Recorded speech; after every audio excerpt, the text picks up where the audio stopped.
The text message glowed on my phone screen like a confession. I just can't introduce you to my friends from the club, Emma. You wouldn't fit in, and it would be too awkward for everyone. Sitting alone in my small apartment, I felt that familiar sting of rejection from my sister Claire, the successful one, the polished one, the one who had somehow managed to climb into a social circle I apparently wasn't worthy of entering. I stared at those words for what felt like hours. 3 years of putting Claire through business school with my embarrassing career choices, and this was my reward. She was ashamed of me. The gentle hum of my ancient refrigerator in the background seemed to amplify the silence of my empty apartment. Outside, rain tapped against my windows as if nature itself was trying to comfort me with its rhythm. I set my phone down on the coffee table, the one I'd rescued from a curb and refinished myself, and picked up my mug of tea that had long gone cold. I wasn't supposed to have seen the message. Claire had accidentally sent it to me instead of her friend Olivia while they were discussing an upcoming charity gala, the kind of event where women wore designer gowns that cost more than my monthly rent and men networked over glasses of scotch that cost more than my weekly grocery budget. My phone buzzed again. Claire, damage control mode activated.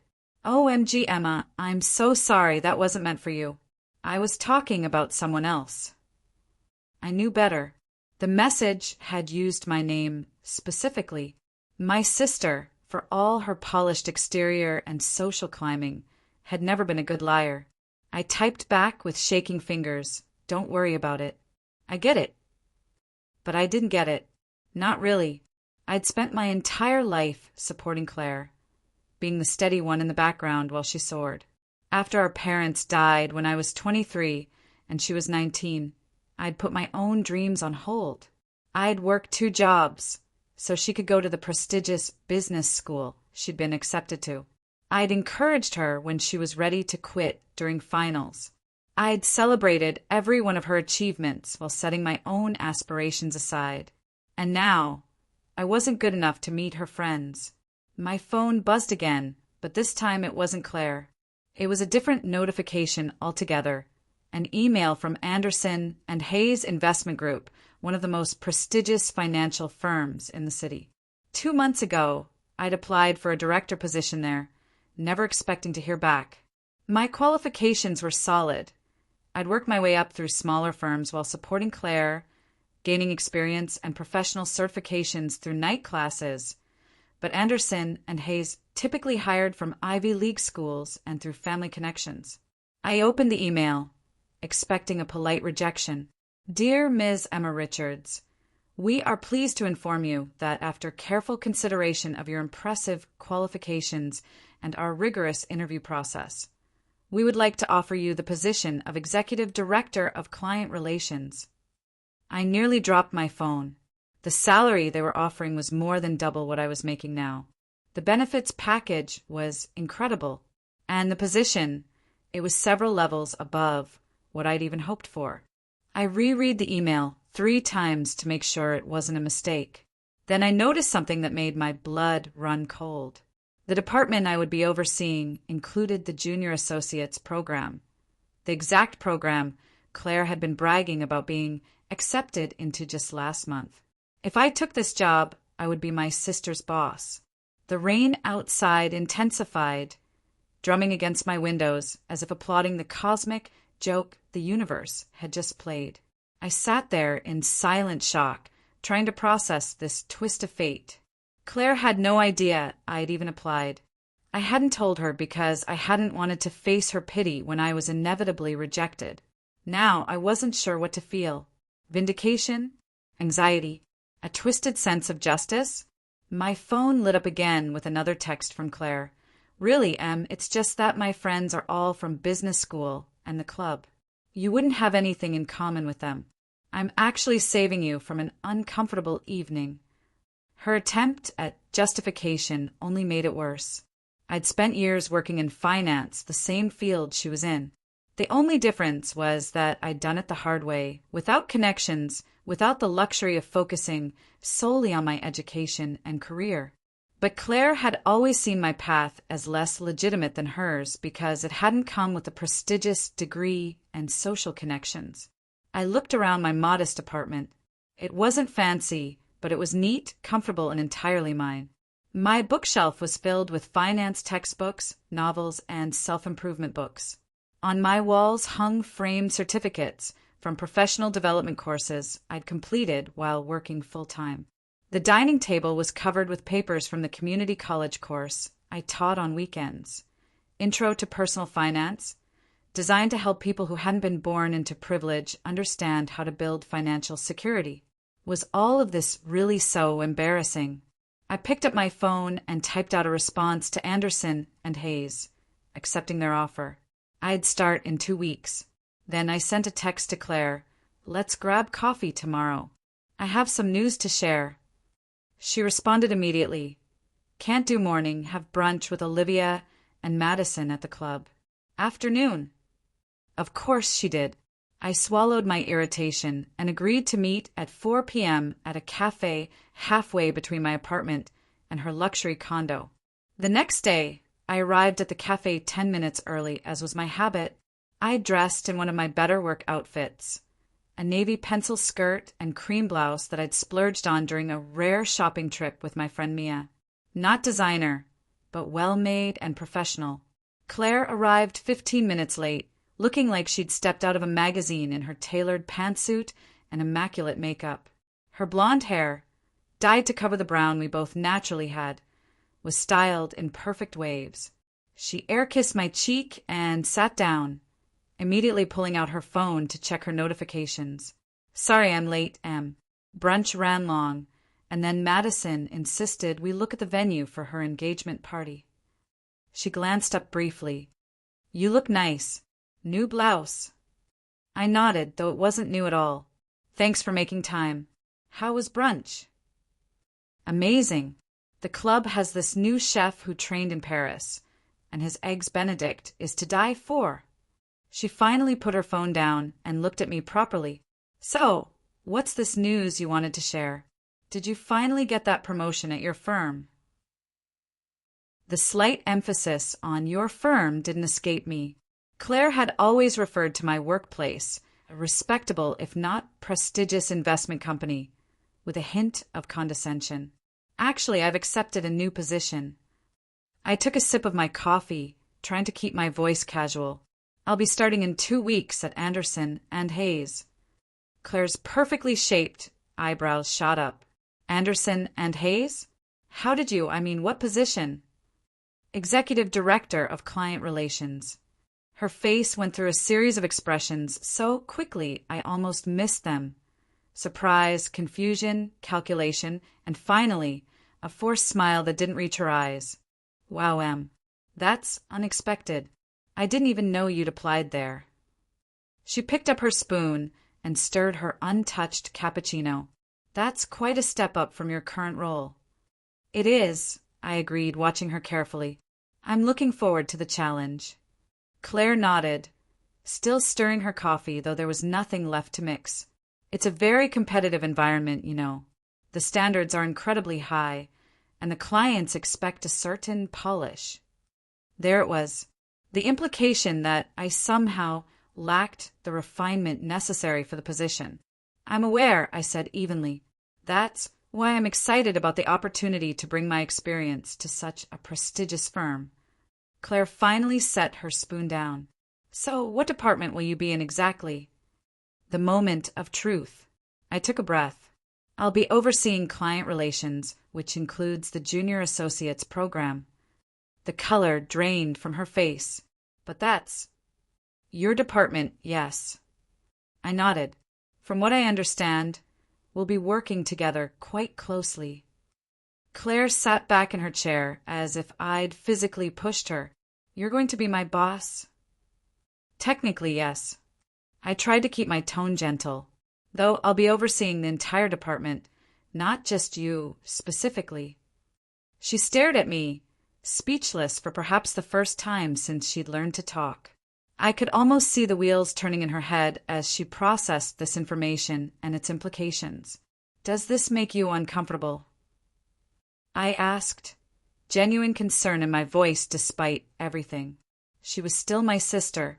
Claire seemed to snap out of her shock, straightening her posture and recovering her composure.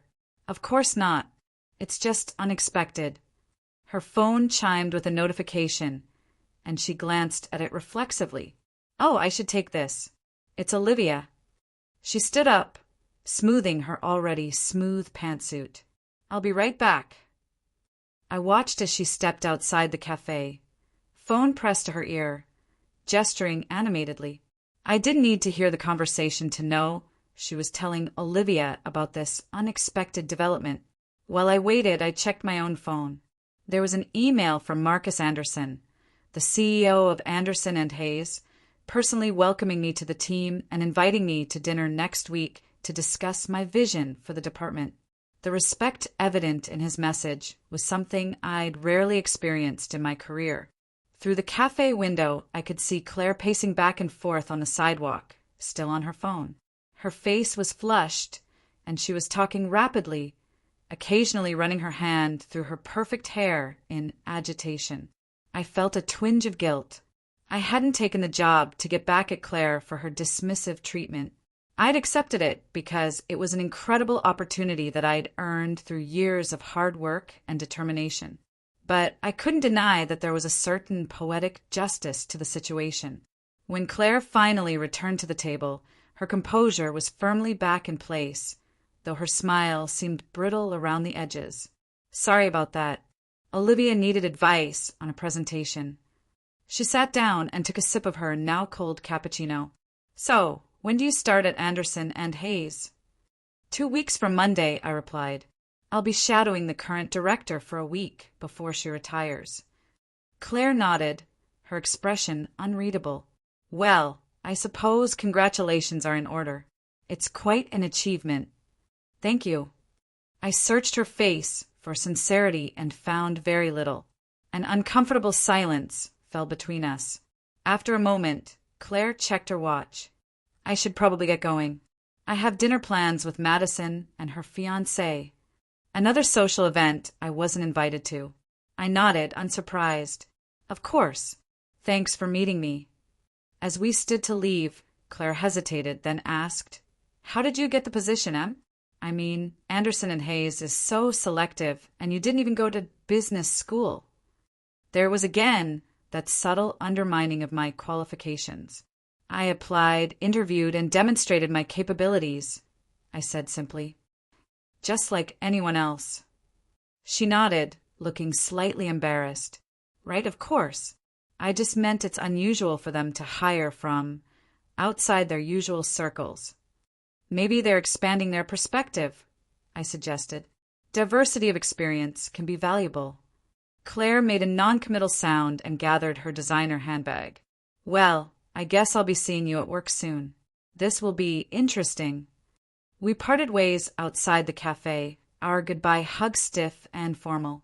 As I watched her walk away, her heels clicking confidently on the pavement despite the bombshell I'd just dropped, I wondered how our professional relationship would affect our already strained personal one.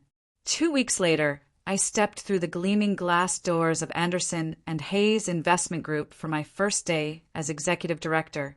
The lobby was impressive, all marble floors, modern art, and soaring ceilings. But I refused to be intimidated. I'd earned my place here. Nancy Winters, the outgoing director, greeted me warmly. A woman in her early 60s with silver hair and sharp eyes. She had been with the company for over 30 years and had been instrumental in selecting me as her replacement. Emma, right on time. I like that. She shook my hand firmly. Ready for the grand tour? Absolutely, I replied, matching her businesslike tone. As Nancy led me through the office, introducing me to key staff members and explaining procedures, I couldn't help but notice the curious glances from employees. I wondered how many of them knew I was Claire's sister, and how many were simply surprised by the new face in leadership. My office was spacious and bright, with floor-to-ceiling windows offering a stunning view of the city. A far cry from my previous cubicle with its view of the copy machine. The junior associates will be in their morning meeting until 11, Nancy explained as we settled into my new office. You'll meet them this afternoon for the project briefing. I nodded, my stomach tightening slightly at the thought of seeing Claire in this new context. I'm looking forward to it. The morning passed in a blur of information, paperwork, and meetings with various department heads. By lunchtime, I was beginning to get a sense of the company culture and the expectations for my role. It was challenging, certainly, but nothing I couldn't handle. Nancy insisted on taking me to lunch at an upscale restaurant near the office. Consider it a welcome tradition, she said as we were seated at a prime table. I want to make sure you're properly prepared for what's ahead. Over salads that cost more than a reasonable dinner for two, Nancy leaned in slightly. So, your sister is one of our junior associates.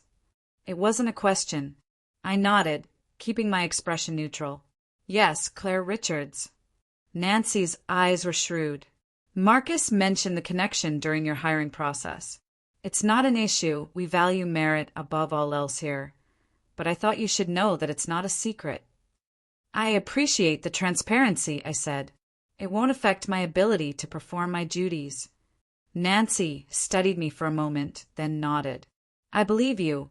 For what it's worth, your sister has shown promise, though she relies perhaps too heavily on her charm and connections rather than solid analysis. I wasn't surprised by this assessment. Claire had always preferred shortcuts when available. The Junior Associates program is highly competitive, Nancy continued. We accept 12 candidates each year and typically only retain 4 or 5 for permanent positions after the 2-year program. Your sister is halfway through her first year. I understand, I said. Everyone will be evaluated based on their performance, regardless of personal connections. Nancy smiled, seeming satisfied with my response. Exactly what I wanted to hear. When we returned to the office, it was time for the Junior Associates project briefing. I followed Nancy into a large conference room where 12 young professionals sat around a polished table, notebooks and tablets at the ready. I spotted Claire immediately. She was sitting near the head of the table, her posture perfect, her expression controlled. Our eyes met briefly, and she gave me a tight smile before looking away. Nancy addressed the group. Good afternoon, everyone. As you know, I'll be retiring at the end of next week. I'd like to introduce you to Emma Richards, who will be taking over as Executive Director of Client Relations. All eyes turned to me, including Claire's, which were wide with what looked like apprehension. Thank you, Nancy, I said, stepping forward. I'm excited to join the team and work with all of you. I've reviewed your previous projects, and I'm impressed with the caliber of work being produced. I look forward to getting to know each of you better in the coming weeks. I delivered my brief introduction with confidence, making eye contact with each associate in turn, including Claire. I was determined to establish myself as a fair and competent leader from the start. Nancy proceeded to outline the new client project they would be working on, a major portfolio restructuring for a longtime client who was preparing for retirement. She explained that the associates would be divided into teams of 3, each responsible for different aspects of the project. Emma will be assigning the teams, Nancy concluded, gesturing to me. You'll receive your team assignments and specific objectives by tomorrow morning. I thanked Nancy and added, I'll be scheduling individual meetings with each of you over the next few days to better understand your strengths and interests. This will help me form effective teams, not just for this project, but for future assignments as well. As the meeting concluded, the associates filed out of the room, several stopping to introduce themselves personally. Claire lingered, clearly unsure whether to approach me professionally or as a sister. When we were the only 2 left in the room, she finally spoke. That was quite an entrance. I kept my tone professional. Thank you for waiting, Claire. I wanted to assure you that our relationship won't affect how I evaluate your work here. You'll be treated exactly the same as every other associate. Claire crossed her arms. Is that supposed to make me feel better? You've never worked at this level before, Emma. These people come from top business schools and have connections throughout the industry. Do you really think you can just step in and command their respect?" Her words stung, but I didn't let it show. "I was hired because of my qualifications and experience, Claire. The same standards will apply to everyone under my supervision." She laughed, a short, humorless sound. "Right. Well, I hope you know what you're doing. This isn't like your community college classes or your little investment firm. The stakes here are much higher." Before I could respond, the door opened and a young man in an impeccably tailored suit entered. "Oh, sorry to interrupt. Claire, we're waiting for you for the Miller account discussion." Claire's demeanor transformed instantly, her smile warm and engaging. "Coming right now, Jason." She turned back to me, her voice lowered. "See you around, boss." The slight emphasis on the last word carried a challenge. As I watched her leave with her colleague, I realized that navigating this new dynamic with Claire would be even more difficult than I had anticipated. Back in my office, I found a stack of files, the personnel records for all 12 junior associates. Nancy had left a note suggesting I review them before making team assignments. I started with the other 11, deliberately saving Claire's for last. The associates were indeed an impressive group. Graduates from Harvard, Stanford, and other elite institutions, with internships at top firms and glowing recommendations. But as I read through their performance evaluations, I noticed interesting patterns. Some who looked amazing on paper had received criticism for poor teamwork or lack of initiative. Others with less prestigious backgrounds had been commended for their innovative thinking and dedication. When I finally opened Claire's file, I found exactly what I expected: outstanding academic credentials from her business school, excellent communication skills, but notes about overconfidence and occasional cutting corners.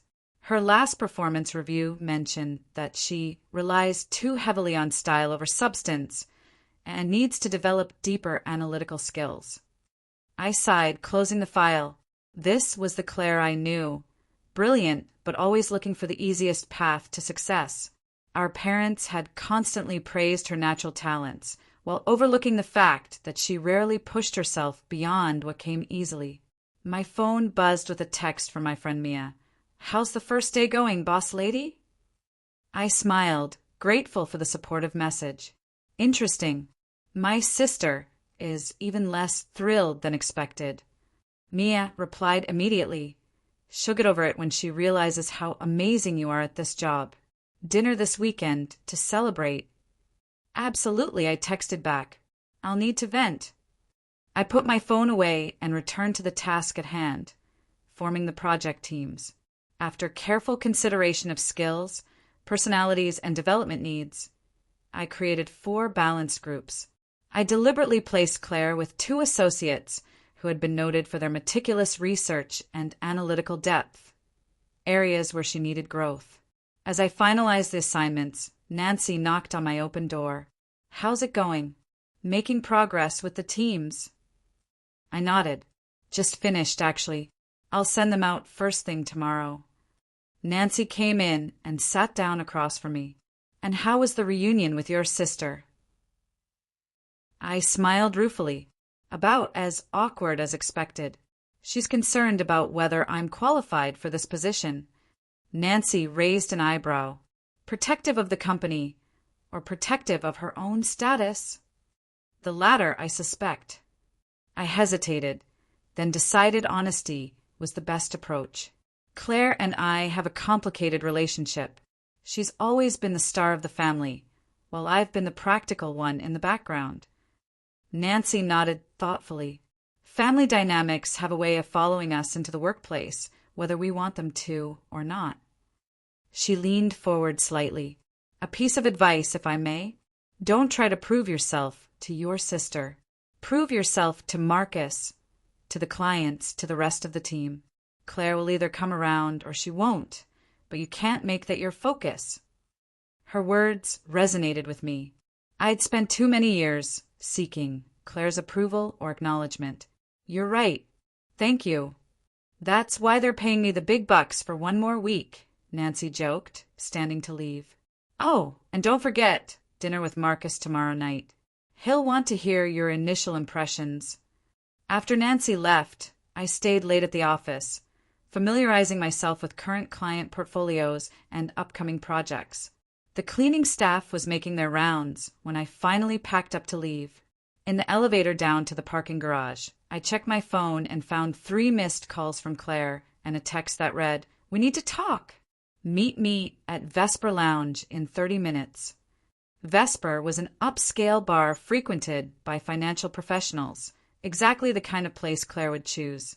I considered declining, suggesting we keep work and personal matters separate, but then decided it might be better to clear the air sooner rather than later. I texted back, "On my way." Vesper Lounge was crowded with the after-work crowd when I arrived. Expensive suits, loud laughter, and the subtle competition of people eager to be seen at the right place. Claire was at a corner table with 2 other women I didn't recognize. When she spotted me, she said something to her companions, and they quickly gathered their designer bags and departed, giving me curious glances as they passed. I made my way to the table, suddenly conscious of my practical pumps and non-designer outfit among the sea of obvious luxury. Claire had changed from her work attire into a sleek black dress that probably cost more than my first car. "Thanks for coming," she said, gesturing to the vacant seat across from her. "Wine?" "Just sparkling water. Thanks," I replied, setting my bag down. "I still have work to review tonight." Claire signaled a server and ordered for both of us a sparkling water for me and another glass of what looked like expensive red wine for herself. "So," she began once the server had left, "I think we need to establish some ground rules." I raised an eyebrow. "Ground rules?" "Yes." She leaned forward, lowering her voice. "This situation is awkward enough without making it worse. I've worked hard to build my reputation at Anderson and Hayes, and I don't want our personal relationship affecting how people see me professionally." "I agree," I said calmly. "That's why I intend to treat you exactly like any other associate." Claire frowned. "That's not what I meant. Look, my colleagues don't need to know all the details about our background or our differences. As far as they're concerned, we should just be sisters who happen to work at the same firm." I studied her face, understanding what she wasn't saying. "You mean they don't need to know that I put you through business school? That I'm not from your world of country clubs and designer labels?" Claire had the grace to look slightly embarrassed. "It's not like that, Emma. It's just appearances matter in this industry. You know that." Our drinks arrived, creating a brief pause in the conversation. When the server left, I took a sip of my water and chose my next words carefully. "Claire, I was hired because of my qualifications and experience. I'm not going to pretend to be someone I'm not to make you more comfortable. That said, I have no intention of sharing personal details about either of us with colleagues. Our work relationship will be professional." Claire seemed slightly mollified. "Okay, but what about the team assignments? I've always worked with Jason and Olivia before. We make an excellent team. I noticed you were reviewing files today. So that was the real reason for this meeting." Claire was worried about her team assignment. "I'll be announcing teams tomorrow," I said firmly. "They've been created based on project needs and professional development goals, not personal preferences." Claire's expression hardened. "You don't understand how things work here, Emma. Certain people are expected to be on certain tracks.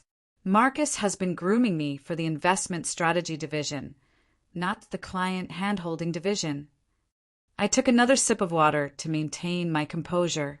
"If Marcus has specific plans for your development track, I'm sure he'll discuss them with me at our dinner tomorrow night." Claire looked surprised. "You're having dinner with Marcus already?" "Yes, to discuss my vision for the department." I set my glass down. "Claire, I know this transition is difficult for you, but I need you to understand something.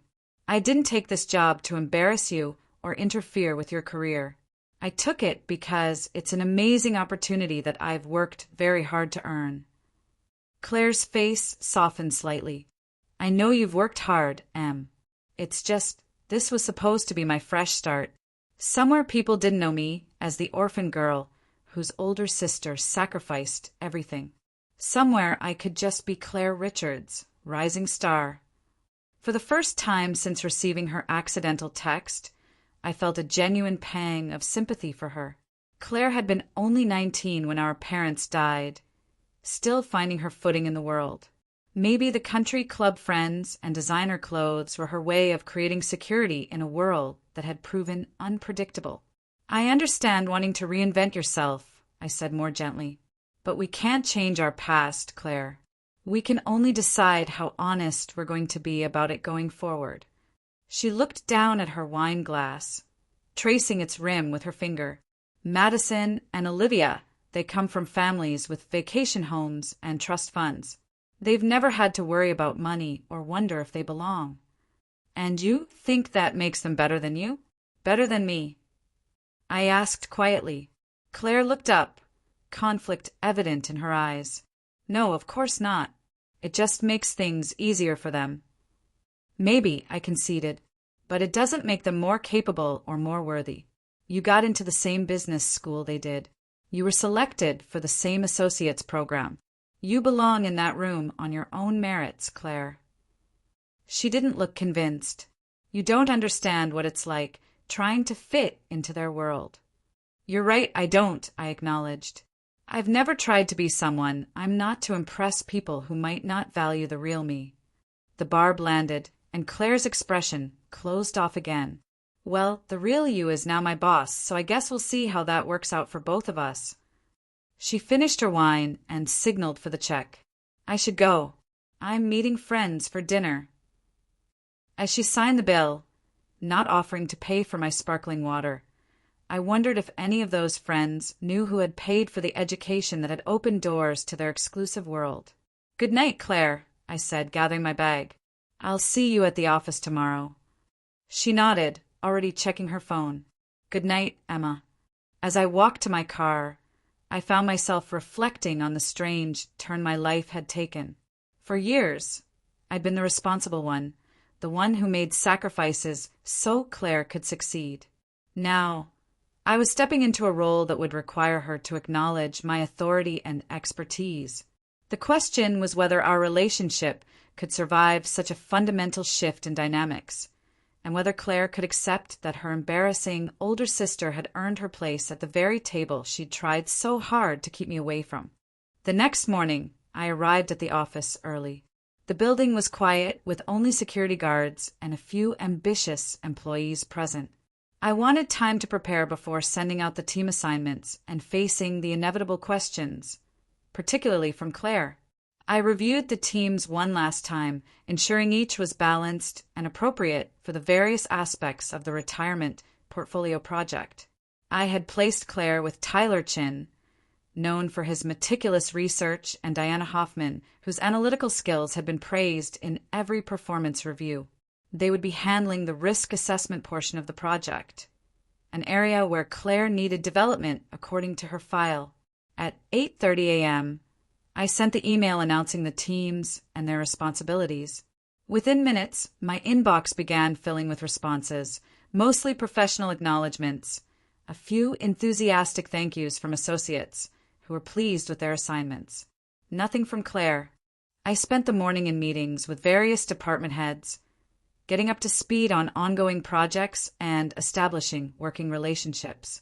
By lunchtime, I still hadn't heard from Claire, though Nancy assured me that all the associates were already meeting with their new teams to begin work. Your assignments were excellent, Nancy commented as we reviewed the department budget, particularly putting Claire with Tyler and Diana. Those two will keep her focused on substance rather than style. I smiled, appreciating the validation. That was my thinking. Nancy closed the budget folder and regarded me thoughtfully. You know, when Marcus first suggested we consider you for this position, I was skeptical. Your experience was solid but non-traditional for Anderson and Hayes. But after your first interview, I knew he was right. You have something rare, genuine integrity combined with financial acumen. Her words took me by surprise. Marcus suggested me? I thought I'd applied through regular channels. Nancy smiled. You did, but your application might have been overlooked among the hundreds we received if Marcus hadn't flagged it for review. He apparently met you at a financial literacy workshop you led at the community center downtown. He was there with his nephew and was impressed by your ability to make complex concepts accessible. I remembered the workshop from 6 months ago, a free seminar I'd volunteered to teach for low-income residents trying to build financial stability. I vaguely recalled an older gentleman who had asked insightful questions, but I'd had no idea he was Marcus Anderson. I had no idea, I admitted. I never mentioned my connection to Claire in that workshop. Which is exactly why he was intrigued, Nancy said. He recognized your last name, but was impressed that you never tried to use your sister's position as leverage. When the director position opened up, he suggested we consider candidates from non-traditional backgrounds. Your name came up. This revelation shifted my understanding of how I'd gotten the job. It wasn't just my qualifications on paper. It was the work I'd been doing quietly without expectation of reward. My phone buzzed with a text from Claire. Need to speak with you. My office, 2 p.m. I typed back. My office would be more appropriate. 2 p.m. works. Her response was immediate. Fine. At 2 p.m. sharp, Claire knocked on my office door, looking every inch the polished professional in a dove-gray suit that probably cost more than my monthly mortgage payment. Her expression was neutral, but the tension in her shoulders told a different story. Come in, I said, gesturing to the chair across from my desk. Close the door, please. She did so and sat down, her posture perfect. I wanted to discuss my team assignment. What about it? I kept my tone professional. I think there's been a mistake, she said carefully. I've always worked with Jason and Olivia on major projects. We have a proven track record of success together. I folded my hands on my desk. There's no mistake, Claire.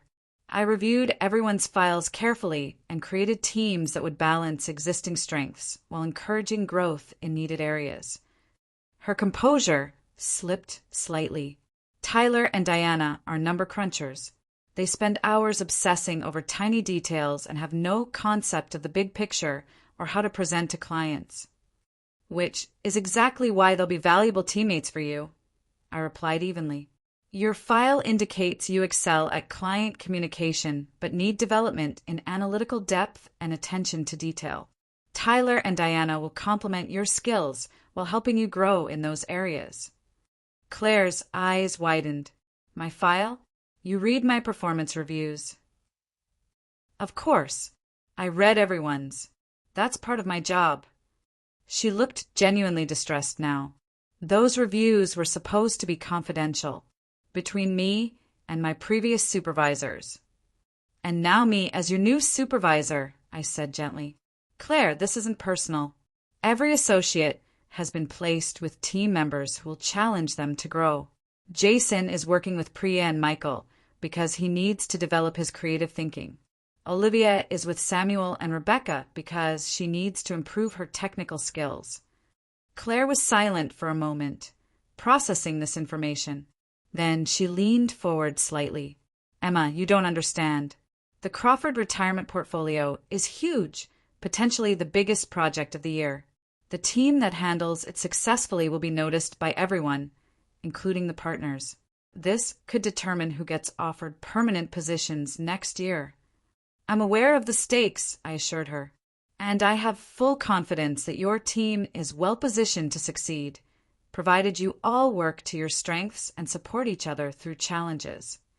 Claire stood up abruptly. This is because of that text, isn't it? You're punishing me for what I said to Olivia. The accusation stung, but I kept my expression neutral. No, Claire, this is about professional development and creating the most effective teams possible. If you have specific concerns about working with Tyler and Diana, I'm happy to discuss them, but I need concrete examples, not just a preference for working with your friends. She crossed her arms. They're not just my friends. We were the top-performing team last quarter. On the Williams project, yes. I saw that in your file, I acknowledged. But that project required different skills than the Crawford portfolio. Tyler and Diana were the top performers on the Lakeview analysis, which is much more similar to what you'll be doing now. Claire's phone buzzed. She glanced at it and sighed. The team is waiting for me in the conference room. We'll continue this discussion later. My door is always open, I said. And Claire? Give Tyler and Diana a chance. You might be surprised by what you can learn from them. She gave me a tight smile that didn't reach her eyes and left without another word. That evening, I met Marcus Anderson for dinner at an upscale restaurant near the office. At 65, Marcus was distinguished and sharp-eyed, with the calm confidence of someone who had built something substantial over decades of work.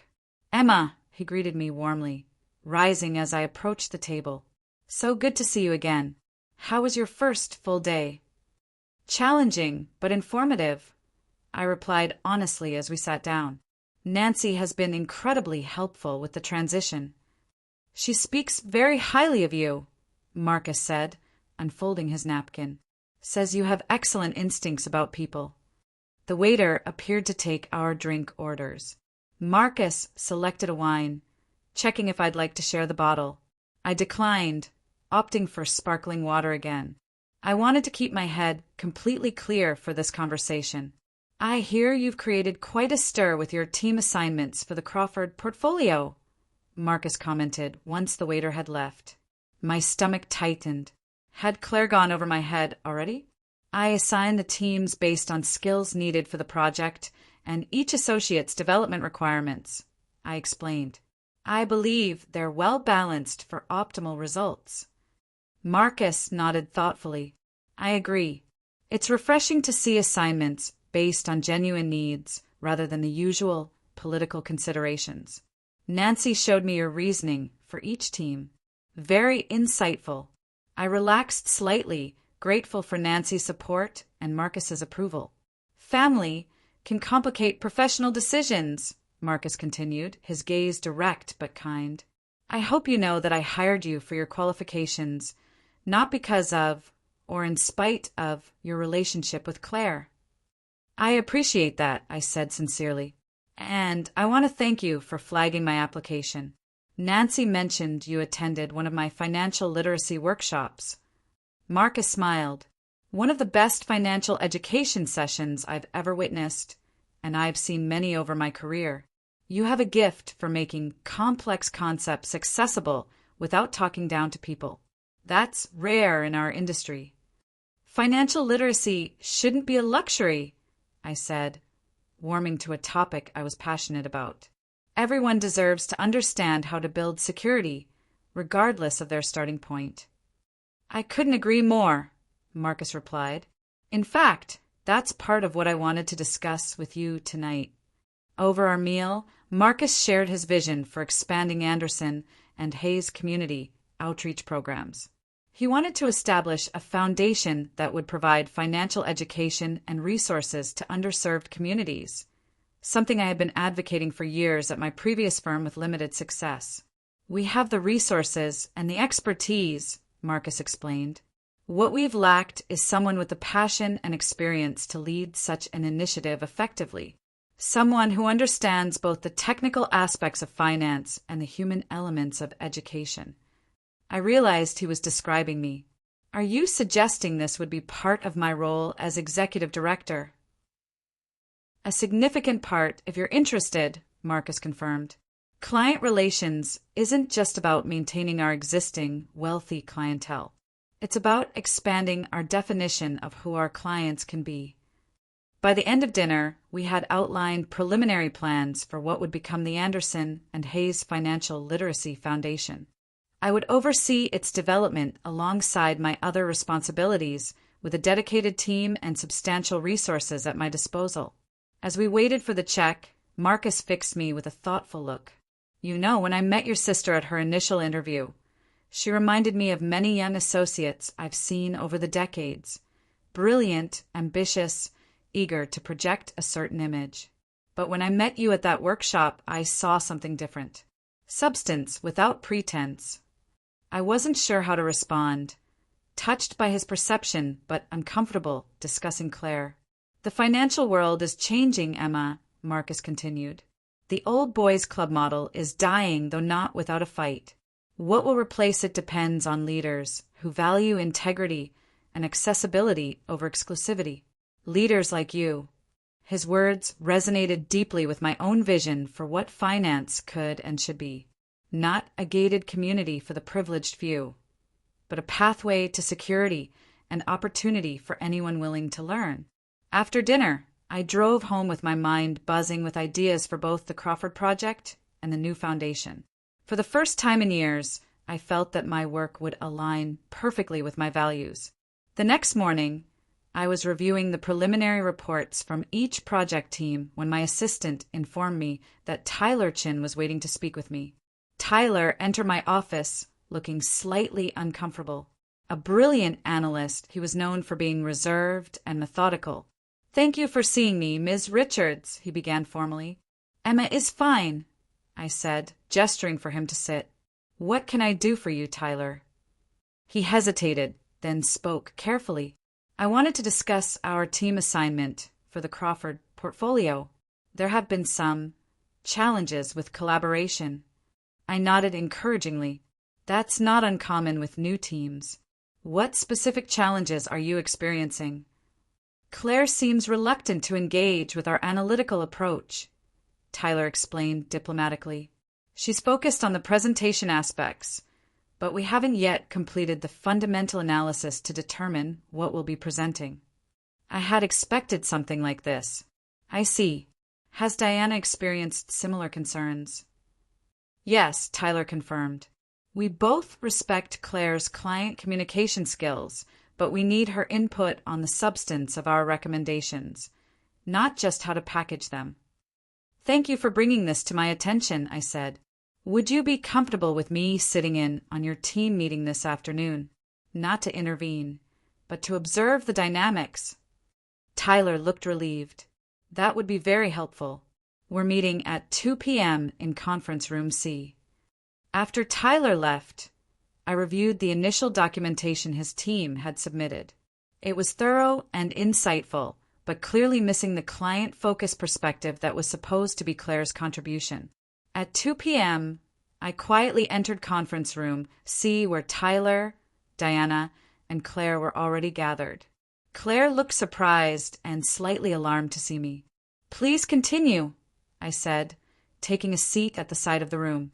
"I'm just here to observe." Diana was in the middle of presenting a risk analysis for one segment of the Crawford portfolio. Her presentation was technically perfect, but lacking in client context. When she finished, Tyler turned to Claire. "This is where we need your input on how Mr. Crawford has responded to similar risk profiles in the past. You mentioned you've worked with him on previous adjustments." Claire nodded, her professional mask firmly in place. "Yes, I assisted on his last portfolio review. He's traditionally been very risk-averse, but he's mentioned wanting to be more aggressive with a portion of his assets to leave a larger legacy for his grandchildren." "That's helpful," Diana said, making notes. "Would you be willing to review these risk scenarios and indicate which might align with his new objectives while still respecting his overall conservative approach?" Claire glanced at me, then back at her teammates. "Of course. I can have that to you by tomorrow morning." The meeting continued, and I observed an interesting pattern. Tyler and Diana consistently tried to engage Claire in substantive discussion, while Claire kept attempting to steer the conversation toward presentation strategies and client-facing materials. It was exactly the dynamic her performance reviews had highlighted, a tendency to focus on style over substance. When the meeting concluded, I asked Claire to stay behind for a moment. After Tyler and Diana left, Claire turned to me with a defensive expression. "Are you checking up on me now?" "I'm observing all the teams," I said, which was true. "I noticed you seemed reluctant to engage with the analytical aspects of the discussion." Claire sighed, dropping her professional facade slightly. "Tyler and Diana want to spend weeks analyzing every possible scenario.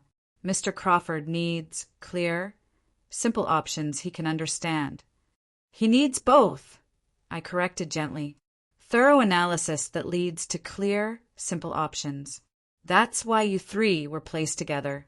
Their analytical depth, combined with your communication skills, makes for a powerful team. Claire looked away. It's just not how I usually work. I know, I said.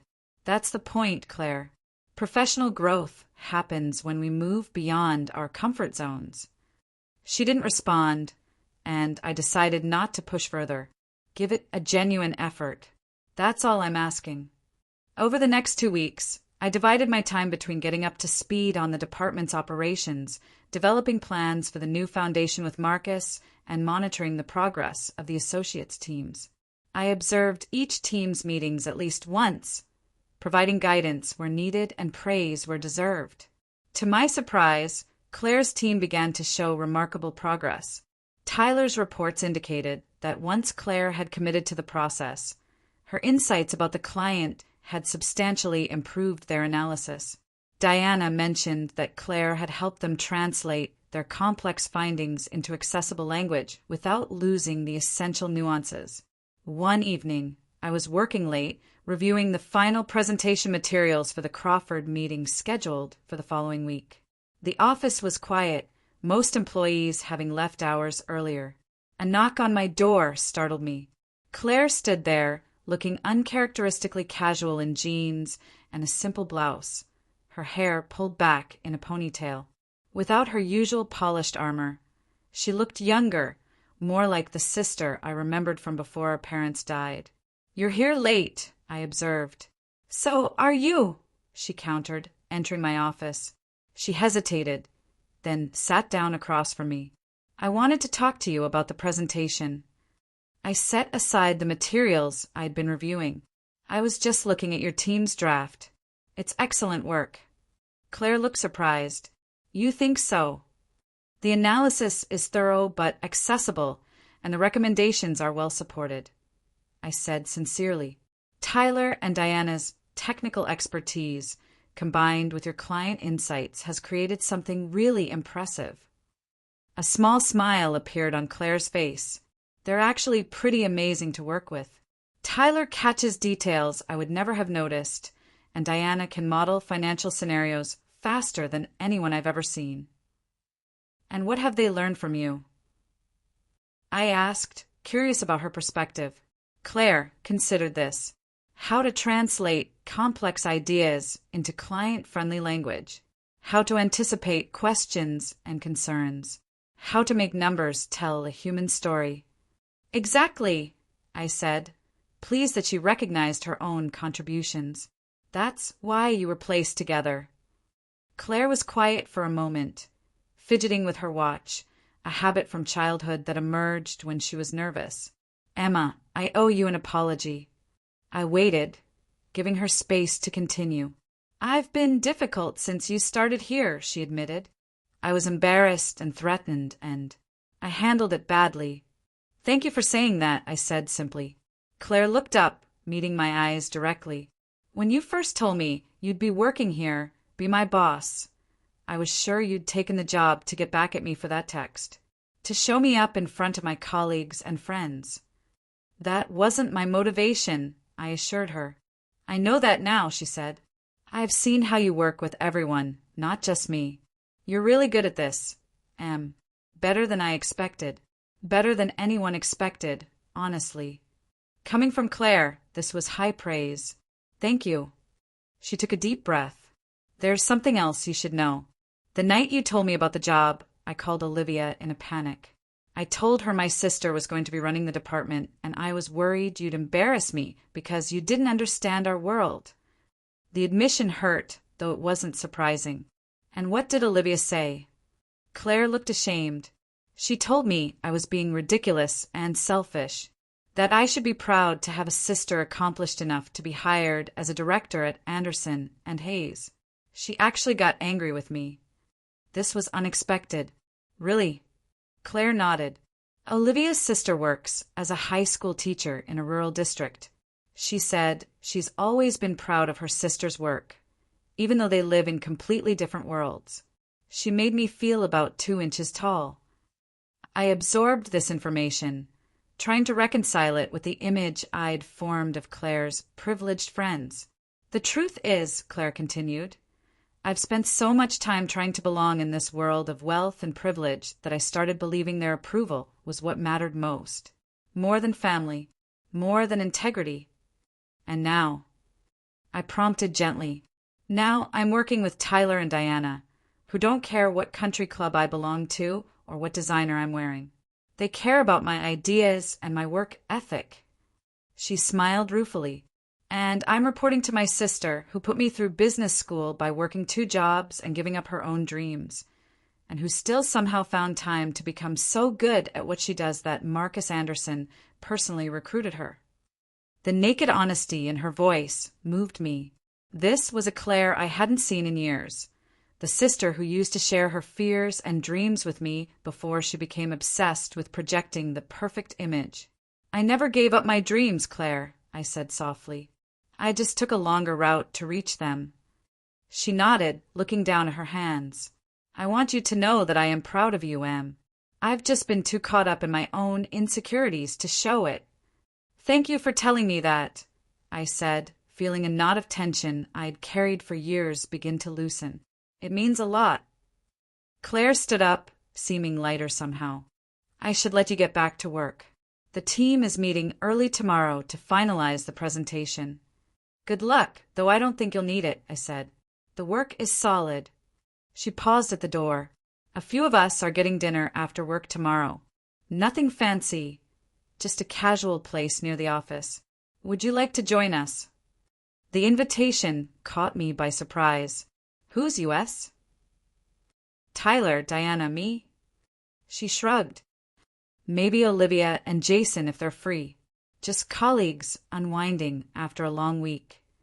The deliberate casualness of her invitation told me how important it was to her. I'd like that, I said simply. Claire smiled, a genuine smile that reached her eyes. Great. I'll text you the details. After she left, I sat in the quiet of my office, reflecting on how much had changed in just a few weeks. When I'd accepted this position, I'd been focused on the professional opportunity it represented. I hadn't expected it to also create a path toward healing my relationship with Claire. The next week, Claire's team presented their recommendations to Mr. Crawford in the main conference room. As the executive director, I attended along with Marcus and several partners. The presentation was flawless, technically sound thanks to Tyler and Diana's analysis, and accessible thanks to Claire's client-focused approach. Mr. Crawford, a shrewd businessman in his 70s, asked penetrating questions throughout. Each team member handled their portion expertly, but what impressed me most was how they supported each other. When Tyler faced a particularly challenging question about risk tolerances, Claire smoothly offered a client-friendly analogy that clarified his technical explanation. When Claire was pressed on historical performance metrics, Diana quietly slid her the precise data needed. They functioned as a true team, each member's strengths compensating for the other's limitations. By the end of the presentation, Mr. Crawford was nodding with satisfaction. I've been a client of Anderson and Hayes for 30 years, he said as the meeting concluded. This is the most comprehensive and understandable portfolio review I've ever received. Well done, all of you. As the room cleared, Marcus approached me. Impressive work from that team. Your instincts about their complementary skills were spot on. Thank you, I said. They each brought something valuable to the table. Particularly your sister, Marcus observed. I've seen Claire present before, but never with this level of substantive understanding behind her polished delivery. Working with Tyler and Diana has clearly expanded her capabilities. I nodded, proud of Claire's growth. She's always had the potential. She just needed the right challenges and support. Much like her sister, Marcus said with a knowing smile. By the way, the board unanimously approved our proposal for the Financial Literacy Foundation yesterday. We can begin implementation next month. This was wonderful news. That's fantastic. I already have ideas for our first programs. I suspected you might, Marcus chuckled. We're holding a small reception next Friday to announce the initiative. I'd like you to say a few words about our vision. I'd be honored, I replied sincerely. Later that afternoon, I was reviewing the foundation proposal when Claire knocked on my office door. Do you have a minute? She asked, looking slightly nervous despite the success of her presentation. Of course, I said, setting aside my work. Congratulations again on the Crawford presentation. You all did exceptional work. Thanks, she said, sitting down across from me. Mr. Crawford specifically mentioned how much he appreciated our balanced approach. Apparently, his previous advisors either overwhelmed him with technical details or oversimplified to the point of being condescending. Finding that balance is rare and valuable, I agreed. Claire took a deep breath. So, I have a favor to ask. It's about the charity gala this weekend. The request took me by surprise. The gala was the exclusive event Claire had been discussing with Olivia when she'd sent that fateful text about being embarrassed to introduce me to her friends. What about it? I asked, keeping my tone neutral. I'd like you to come with me, Claire said in a rush, as my guest. It's for a good cause, supporting educational opportunities for first-generation college students, and lots of people from the firm will be there, including Marcus. I studied her face, looking for signs that this invitation came from obligation rather than genuine desire for my company. Are you sure, Claire? A few weeks ago, you were pretty clear about not wanting to introduce me to your friends from the club. Claire winced. I know, and I was wrong. Completely, utterly wrong. She leaned forward, her expression earnest. The truth is, I'd be proud to introduce you to everyone there. Not just as my brilliant sister, but as the executive director who's launching a major financial literacy initiative and who happens to be the most qualified person in the room. Her sincerity was unmistakable. In that case, I'd be happy to attend. Relief and genuine pleasure crossed Claire's face. Great. It's semi-formal. I thought maybe we could go shopping after work tomorrow, unless you already have something to wear. The invitation to shop together, something we hadn't done in years, touched me more than the gala invitation itself. Shopping sounds nice. I could probably use some advice. Or I could use yours, Claire said with a self-deprecating smile. You always did have better taste than me, even if I was the one obsessed with labels. The night of the gala arrived, and I found myself standing beside Claire at the entrance to the country club's grand ballroom. I was wearing a deep emerald gown we'd found during our shopping trip, elegant without being ostentatious, and far more expensive than anything I would have purchased on my own. Claire had insisted on treating me, calling it 3 years of missed birthday presents. Claire looked stunning in a silver gown that complemented her fair coloring. As we entered the ballroom, I felt a momentary flash of the insecurity I'd experienced at Vesper Lounge, surrounded by people who moved through this world of privilege with effortless confidence. Claire must have sensed my hesitation. She linked her arm through mine and whispered, "Half the people here are faking their confidence, and the other half only feel secure because of their trust funds. You've earned your place here more than most of them." Her words steadied me, and I smiled gratefully as we moved into the crowded room. Within minutes, we were approached by a striking woman in a red gown. "Claire, I was hoping you'd be here tonight." "Olivia," Claire greeted her warmly, "I want you to meet my sister, Emma Richards. Emma, this is Olivia Kendall, one of our top junior associates and my friend." Olivia turned to me with genuine interest. "The Emma Richards? Claire has told me so much about you. Your financial literacy work is exactly what my little sister's school district needs." I blinked in surprise, both at her enthusiasm and the mention of information Claire must have shared recently. "It's nice to meet you, Olivia. Claire mentioned your sister is a teacher." "In rural Kentucky," Olivia confirmed. She works with students who have so much potential but limited access to financial knowledge. When Claire told me about the new foundation you're developing, I immediately thought of Katie's district. As we discussed potential outreach programs, I realized that Olivia was nothing like the shallow socialite I'd imagined. She was sharp, thoughtful, and genuinely committed to using her privilege to create opportunity for others. Throughout the evening, Claire introduced me to countless colleagues and friends. Some were exactly what I'd expected: polished, slightly superficial, and overly concerned with status.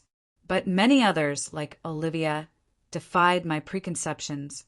They were accomplished professionals interested in substantive conversation about finance, education, and social responsibility. Near the end of the evening, I found myself in conversation with Marcus and several board members about the Financial Literacy Foundation. Claire stood beside me, occasionally adding insights about how the program might be structured to reach different communities effectively. Your sister has been one of the strongest advocates for this initiative since you proposed it, one of the board members commented. She's already volunteered to lead several of the education sessions. I looked at Claire in surprise. She hadn't mentioned this to me. She shrugged slightly, a faint blush coloring her cheeks. I learned from the best. Besides, after working with Tyler and Diana, I've realized how much I enjoy explaining complex concepts in accessible ways. As the evening drew to a close, Claire and I stepped outside to wait for our respective cars. The night was clear and cool, stars visible despite the city lights surrounding us. "Thank you for coming tonight," Claire said quietly. "It meant a lot to me." "Thank you for inviting me," I replied honestly. "Your friends are not what I expected." Claire laughed softly. "Some of them are exactly what you expected, let's be honest. But the ones who matter, the ones who are actually my friends rather than just social connections, they're the real deal." "Like Olivia," I observed. "Like Olivia," Claire agreed. "Who, by the way, gave me quite the lecture after I sent that terrible text about you. She was right to call me out." We were quiet for a moment, both contemplating how much had changed in just a few weeks. "You know," Claire said finally, "for years I've been trying so hard to fit into this world. The right clothes, the right connections, the right clubs. I thought that's what success looked like." I waited, sensing she had more to say. "But watching you these past weeks, commanding respect without pretense, being valued for your actual skills and integrity, it's made me realize I've been chasing the wrong things." She turned to face me, directly. "You're the most successful person I know, Em. Not because of your title or salary, but because you've never compromised who you are to get where you are." Her words moved me deeply, coming from Claire, who had spent years prioritizing appearance over substance. This recognition meant everything. "It's not too late to realign your definition of success," I said gently.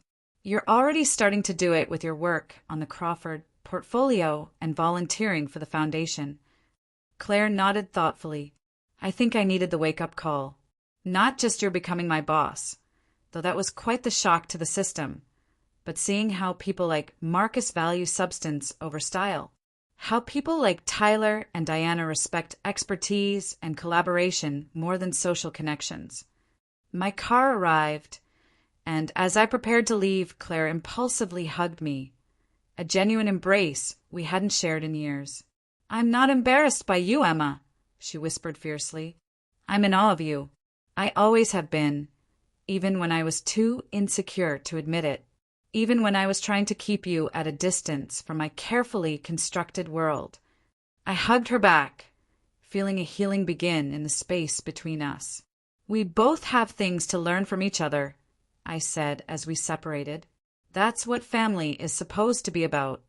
Claire smiled, her eyes bright with unshed tears. "See you Monday, boss." "See you Monday," I replied, returning her smile. "And Claire, I'm proud of you too." As my car pulled away from the gleaming country club, I reflected on the strange journey that had brought me here. What had begun with the pain of rejection? "She's too embarrassing to introduce," had transformed into an opportunity for both professional advancement and personal reconciliation. The text that had wounded me so deeply had ultimately been the catalyst for change, not just in my career, but in Claire's perspective and our relationship as sisters. Sometimes life's most painful moments create space for its most meaningful transformations. In becoming Claire's boss, I had gained more than a prestigious title and salary. I had regained my sister, and she had found her authentic self. Perhaps that was the most valuable return on investment of all.